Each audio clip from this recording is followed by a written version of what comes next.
संस्कार टेल्स में। भगवान परशुराम को भगवान विष्णु का अवेशावतार भी कहा जाता है। परशुराम जी का जन्म भृगुश्रेष्ठ महर्षि जमदग्नि के यहाँ हुआ था।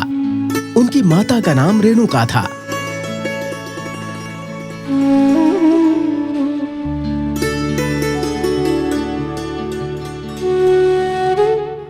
परशुराम शस्त्र और शास्त्र दोनों में पारंगत थे। वे अपने भाइयों में छोटे थे। अपने पिता की किसी भी आज्ञा को नहीं टालते थे। इसलिए उन्होंने अपने पिता के कहने पर अपनी माता का ही वध कर दिया था।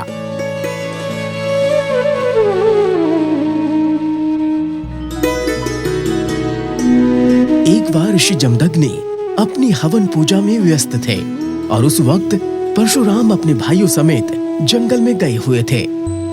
ऐसे में ऋषि जमदग्नि ने परशुराम की माता रेणुका को नदी तट पर जाकर पूजा के लिए पानी लाने का आदेश दिया।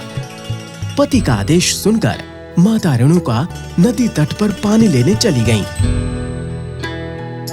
जब देवी रेणुका नदी तट पर पहुंची तब उन्होंने देखा कि गंधर्वराज चित्ररथ अप्सराओं के साथ नदी के तट पर विहार कर रहे हैं।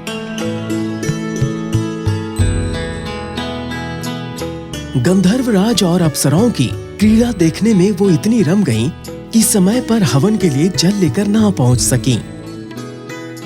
ऋषि जमदग्नि ने जब माता रेणुका के देर से आने का कारण पूछा तो उन्होंने झूठ बोल दिया। ऋषि जमदग्नि बहुत तपस्वी थे। उन्होंने अपनी दिव्य दृष्टि से सब जान लिया कि वो किस कारण देर से आई हैं। अपनी पत्नी के झूठ बोलने से वो बहुत क्रोधित हुए।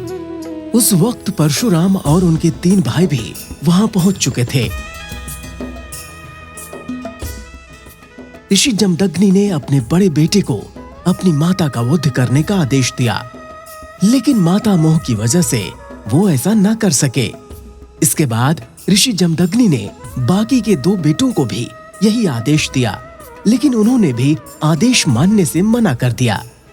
ये सब देखकर ऋषि जमदग्नि बहुत क्रोधित हुए और अपने 3 बड़े बेटों को उनकी विचार चेतना नष्ट होने का श्राप दे दिया। लेकिन परशुराम ने अपने पिता के आदेश का पालन किया और अपनी माता का सिर काट डाला।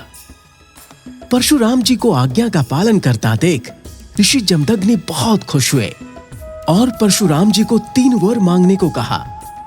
परशुराम जी ने अपने पहले वर में अपनी माता को जीवित करने का वरदान मांगा।